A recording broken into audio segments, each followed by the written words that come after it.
man, you'll love to see it. 2 days in a row of videos talking about Patrik Laine, the Winnipeg Jets' second overall pick in the 2016 NHL Entry Draft, who has been a good 20, 30, 40 goal scorer in the NHL and who is not locked up long term.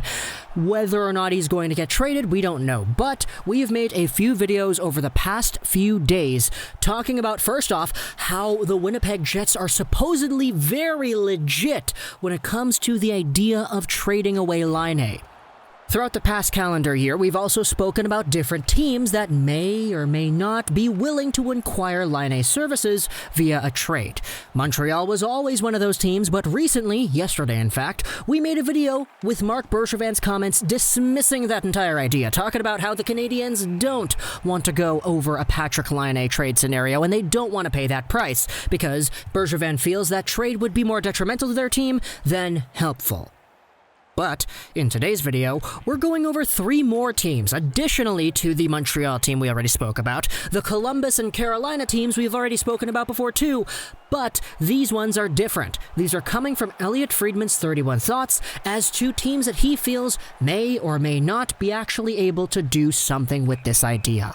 So, let's go over onto the most recent 31 Thoughts article and scroll all the way down in the article to thought number 12.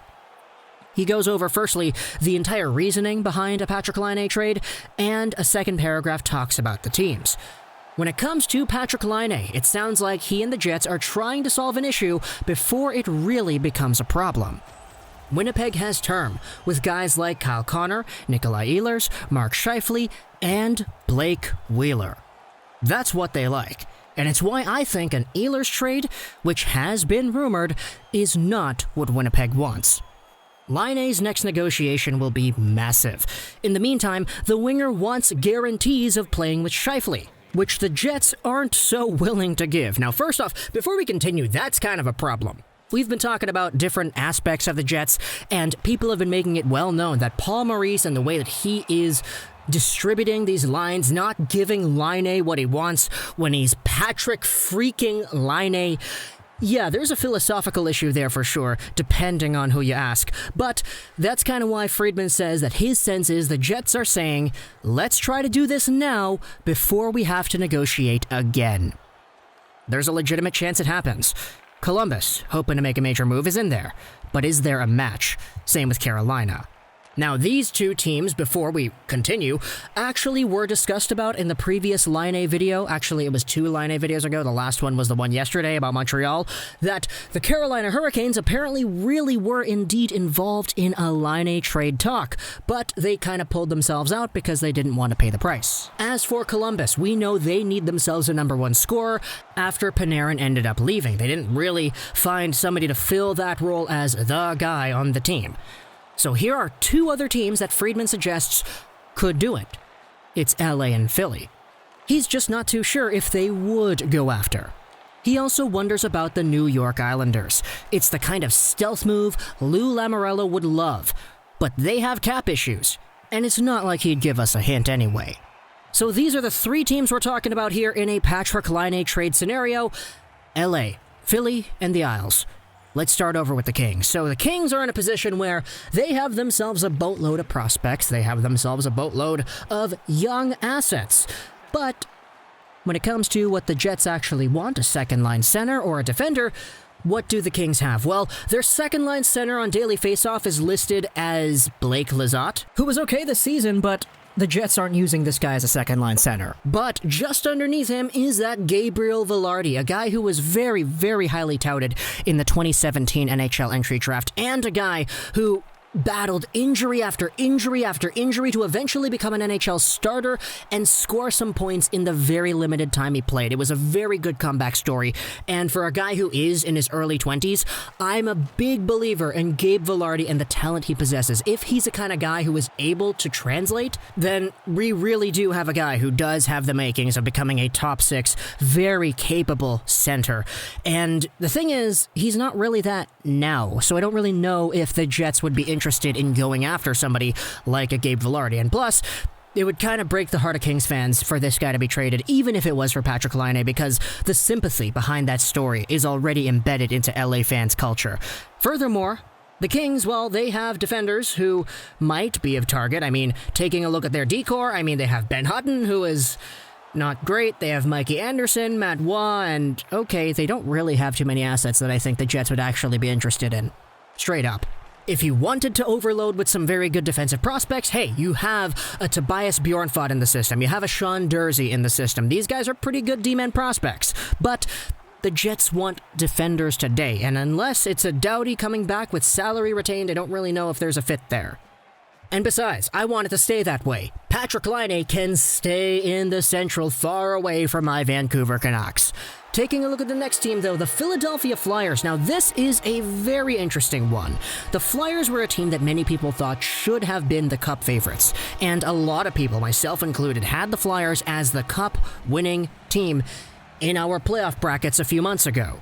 But what did the Flyers lack in the postseason? It was scoring from their top guys. Giroux, Voracek, these guys didn't really get it done. So, if the Philadelphia Flyers are in a position where they indeed want to up the scoring, up the ante of the guys on their team who can put the puck in the net, then you're looking at a big bad boy contract and Kevin Hayes going the other way. And no, that is not something the Jets would be interested in. That contract is horrendous. In terms of D-men, though, there are quite a few good NHL quality defenders on this Philly blue line. Provorov, Niskanen, Sanheim, Myers, Haig, and Braun. The last two, not so much. But the point is, if you want a D-man coming back in Winnipeg, one of these four guys, probably not Provorov because he's really valuable, could be sent the other way. Now, whether or not that would satisfy a Laine trade, probably not. But if you add some picks, you add some prospects, maybe you get things done. The Flyers are in a position where they have a lot of very good young pieces. I'm a big fan of what they've actually done in the drafts these past few years.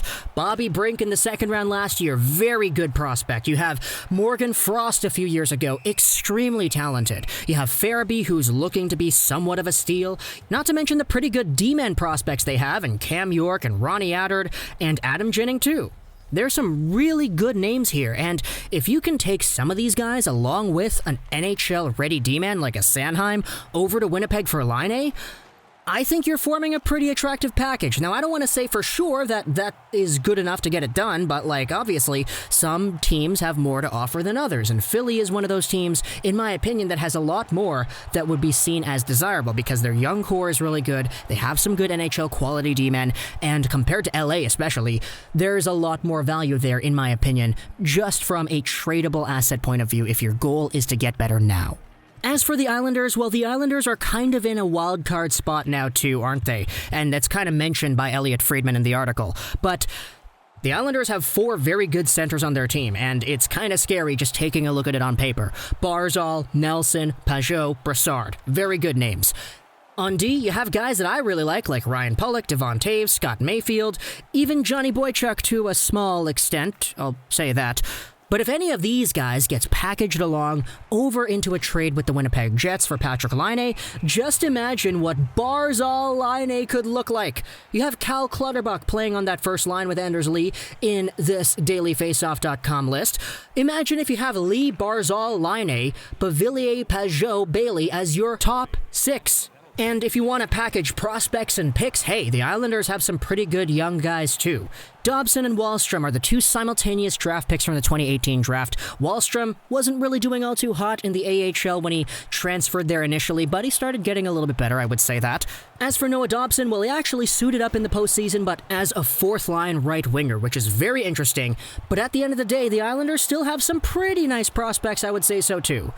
Cole Koski is a guy who was producing the lights out in the OHL. You have Kiefer Bellows, who has seen better days in the WHL, but who is still there in Bridgeport. You have Sebastian Aho, the other one, the just over half a point a game in the AHL defenseman Sebastian Aho, not to mention the other defensemen you have like Robin Salo, who's doing his thing in the Finnish Liga, not to mention Bodie Wild and Simon Holmstrom as well. There are some very good prospects here in the Islanders system, but Obviously, it's not my job to package a deal and propose it to Kevin Cheveldayoff, but we could leave that to Lou Lamoriello if Elliotte Friedman's speculation does indeed have a sense of truth to it. But all that is speculation at the end of the day. So comment down below what you think about these ideas here. The Kings, the Flyers, and the Islanders going after Laine. If you're a Jets fan, what would you like to see as a return from each of these teams? Let me know in the comments. I hope you enjoyed this video.